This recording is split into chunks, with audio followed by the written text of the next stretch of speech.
काही मंडप असतात त्याच्या बाहेर भोंग्यांना बंदी जी आहे ती करण्यासाठी सांगितलेली मुंबईमध्ये असा निर्णय झाला. मला असं वाटतं की गणपती उत्सव हा आता तुम्हीच म्हणजे सरकारने जाहीर केलाय की हा महाराष्ट्राचा उत्सव आहे. आता उत्सव आलाय की भोंगे डीजे बाकीच्या सगळ्याच गोष्टी आल्या ना, त्याशिवाय उत्सव कसा साजरा होईल. तो मला वाटतं की सरकारने पहिलं ठरवावं की त्यांची भूमिका काय. एका बाजूला आशिष शेलार परवा म्हटले की महाराष्ट्रात गणपती म्हणजे महाराष्ट्राचा उत्सव, बरोबर आहे. मग उत्सव विदाऊट भोंगे किंवा विदाऊट या सगळ्या गोष्टी कसं काय होतं, एकदा आशिष शेलारांनी आम्हाला पटवून सांगावं. माझ्या मते ह्या सगळ्या गोष्टीला वर्षातून कुठेतरी 1.5 दिवसाचा गणपती आहे, कुठे 5 दिवसाचा गणपती आहे, कुठेतरी 11 दिवसाचा गणपती आहे, बरोबर आहे. आम्ही संध्याकाळी फक्त आरतीला भोंग्याचा वापर होतो, तो पण फार कमी मंडळात होतो. तो असे काही नियम लादू नका. सरकारला माझी विनंती आहे की जर तुम्ही महाराष्ट्राचा सण म्हणून गणपतीला दर्जा दिलेला आहे तर मला वाटतं गणेशोत्सवाचा दर्जा सणासारखाच झाला पाहिजे आणि त्यासाठी या भोंग्यांची गरज आहे. तर मागील अनेक महिन्यांपासून भोंगा मशिदीवर भोंग्यांवरती कारवाई झाली पाहिजे मनसेची भूमिका होती. मात्र दिलीप रावळ असं म्हणतात की जर तो भोंगामध्ये करत असेल तर तुमची कीर्तन टाकण्याला सुद्धा बंद होईल. मी तुम्हाला परत सांगतो, काल श्रावणी सोमवार होता आणि आमचं एक 500 वर्ष जुनं कोपिनेश्वर मंदिर आहे. मी तिथे पाया पडायला गेलो. मी कुठेही भोंगा तिथे ऐकला नाही. कोपिनेश्वर मंदिराच्या समोर मी राहिलाय. मी आज सकाळी कोपिनेश्वर महाराजांची आरती ही कधी ऐकलेली नाही. मी नेहमी सांगतो तुम्ही तुमचा नमाज पडा, तुमच्या मस्जिदीबद्दल मस्जिदीच्या आत पडा. मस्जिदीच्या आत पडलेली नमाज देखील देवापर्यंतच जाते. त्याच्यासाठी भोंगा लावून बाहेर लोकांना ओरडून सांगायची गरज नसते.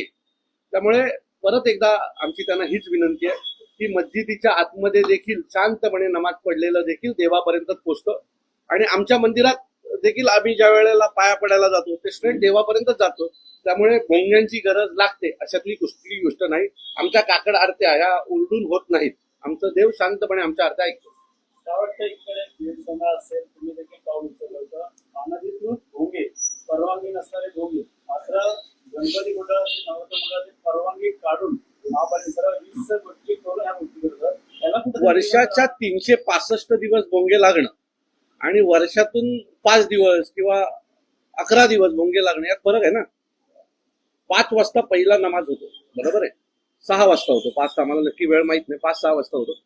आमच्याकडे दुपारी 12 वाजता आरती होते आणि संध्याकाळी 7 वाजता आरती होते, बरोबर.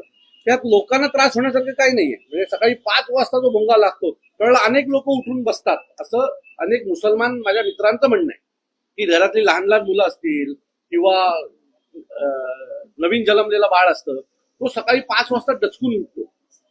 या दोन्ही गोष्टी फार वेगवेगळ्या आहेत. आवाडांनी समजून घ्यावं अशी माझी त्यांना विनंती आहे. तर ठाकरे बंधू भोंगे एकत्र आल्यामुळे आता चर्चा सुरू झाली महायुतीमध्ये. आता महायुतीमध्ये प्लॅन आधी तयार केलाय या निवडणुकीमध्ये की जर ह्या दोन बंधू एकत्र आले तर आपला प्लॅन निवडून असं.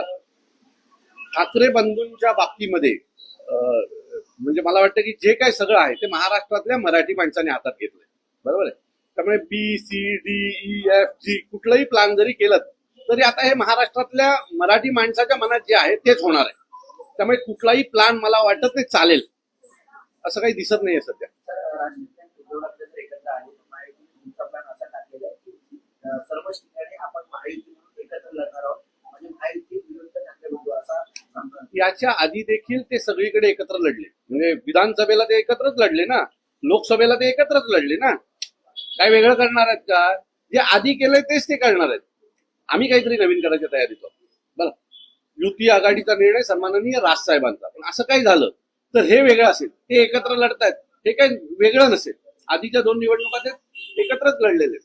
त्यामुळे ह्या सगळ्या गोष्टी ज्या आहेत त्यांच्यामध्ये आता अतिशय भीतीचं वातावरण आहे आणि त्यातून या सगळ्या गोष्टी घडतात. ही निवडणूक पुढची येणारी महानगरपालिकेची निवडणूक ही मराठी माणूस हातात घेईल असं दिसतंय आणि तसं झालं तर कुठलाही BCD प्लॅन चालणार नाही एवढं नाही. मात्र आता मुख्यमंत्री फडणवीस भेट घेणार आहेत राजसाहेब ठाकरे बाळासाहेब. मुद्दा आहे की महाराष्ट्रातील आदिवासी आश्रमशाळेच्या आंदोलनाची भेट घेणार आहे.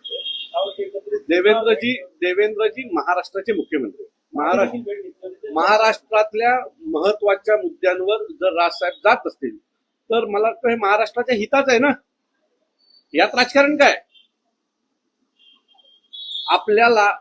आपण महाराष्ट्राने अधिकार मुख्यमंत्र्यांना दिले प्रत्येक गोष्टीचे, बरोबर आहे. ते प्रमुख आहे त्या महाराष्ट्राचे. सो एखादं काम करून घ्यायचं असेल किंवा एखाद्या गरीब माणसाला न्याय मिळवून द्यायचा असेल तर मुख्यमंत्र्यांच्याच दरवाज्यात जावं लागतं आणि ते करतात. मग ते देवेंद्रजी असोत, उद्धवजी असोत किंवा आधीचे कोणी मुख्यमंत्री असेल त्यांच्याकडे जावं लागायचं.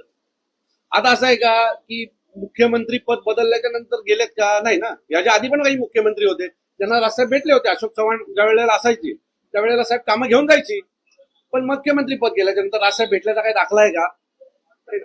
मुख्यमंत्री पदाची गनिमा आहे आणि त्यांच्याकडनं लोकहिताची कामं करून घेण्यासाठी राजसाहेब त्यांना भेटणार आहेत. त्यात दुसरं कुठलंही राजकारण नाही. मराठी माणसाचं आणि महाराष्ट्राच्या हक्काचं न्यूज चॅनल मराठी न्यूज 9.